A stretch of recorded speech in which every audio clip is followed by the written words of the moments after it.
If you know anything about me, you know that I like aggressive decks. I like to put creatures onto the battlefield, turn them sideways, and watch the opponent's life tick down. We're going to talk about my mono-white Pioneer deck today that does exactly that. I'm Joel from Jake and Joel Are Magic, and this deck tech is starting right now.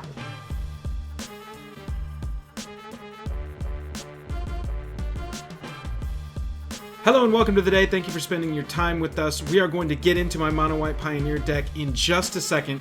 Real quick, if you wouldn't mind hitting like, hitting subscribe on the video, it really helps us out. Let's jump into the deck tech right now.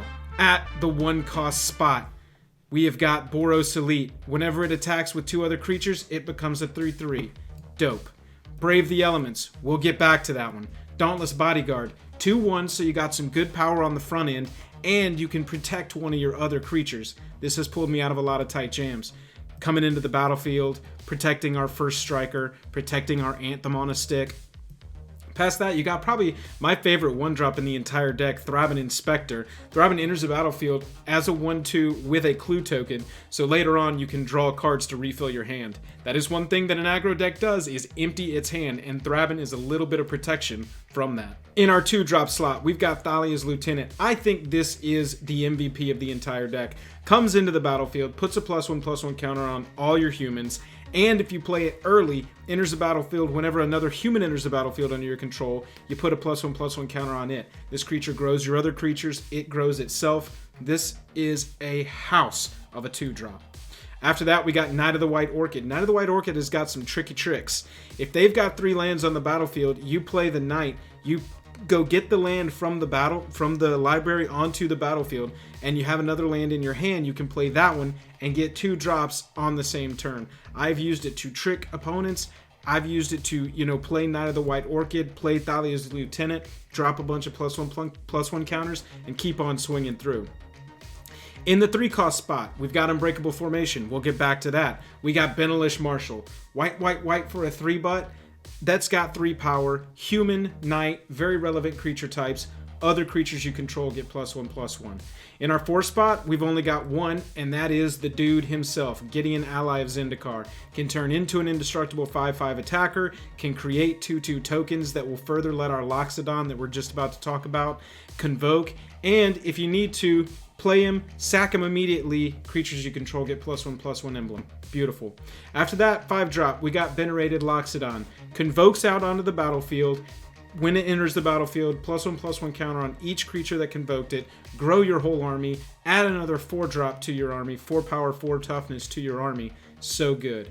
Let's talk about Brave the Elements. I've won games with Brave the Elements.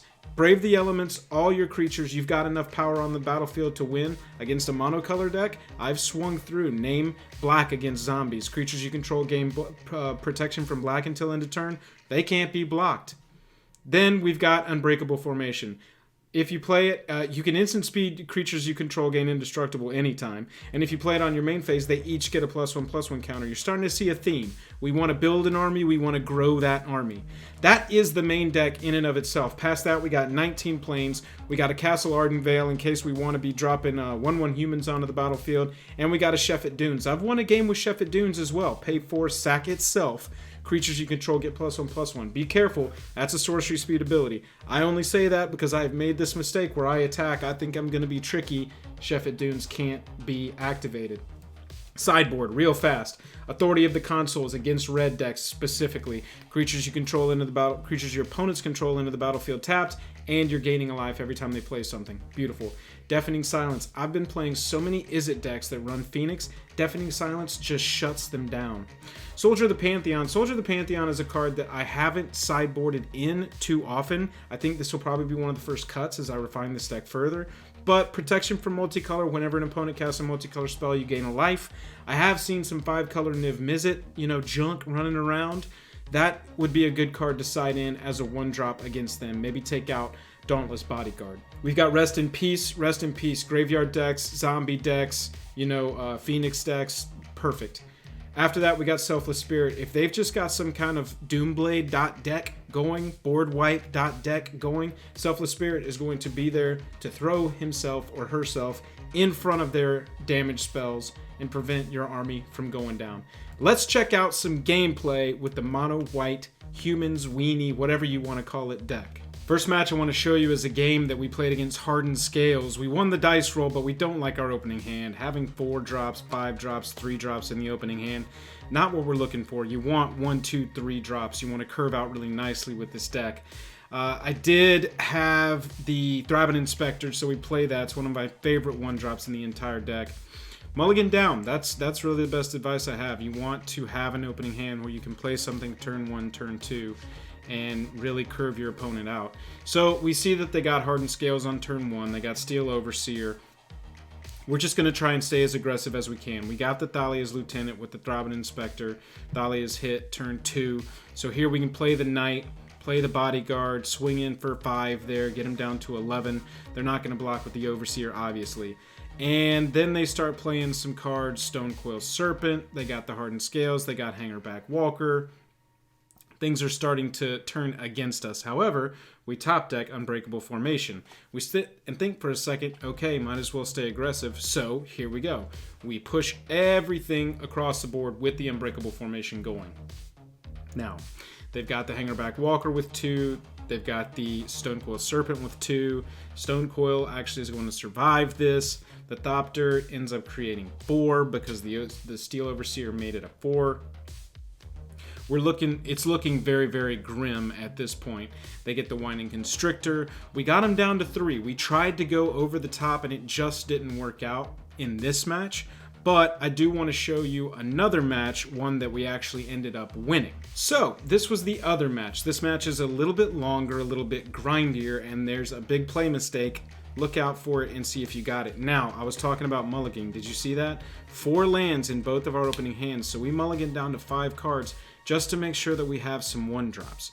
Hey, seeing a Venerated Loxodon with a bunch of 1-drops is pretty dope. However, we look across the battlefield and we go, that's mono red. There's going to be a lot of burn to deal with in this game. We might as well just start attacking, get through, we'll deal with it. The Gideon ally of Zendikar is going to be very valuable in this matchup. So we want to make sure that we play it correctly and at the right time. Foreshadowing.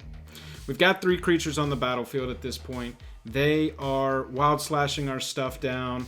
We've got some dragon fodder, so they've got some blockers. However, our Thrabins, love you Thrabin Inspector, match up really well against this double goblin threat. They could have double blocked there and killed a Thrabin and survived with a token, but they chose not to. They take 2. They're at 17. We're going to take this. We're going to go to 18. They're going to burn another creature down. Dope. Well, we can't play the Venerated Loxodon this turn. However, they've got more lands than us, so this is going to get us that 3rd land drop and put us that much closer to that crucial 4th land drop that's going to get our Gideon going. So they play some more dragon fodder. We've got 5 1/1s looking at us across the battlefield. Pretty intimidating looking. However, we draw Benalish Marshal. So this turn, let's grow the creatures we've got. Oops, we're going to have to deal with a burn spell here, it looks like. With the Venerated Loxodon, we'll play the Benalish next turn if we don't draw the 4th land for Gideon. Grow everybody, swing in. Well, there goes the Venerated Loxodon.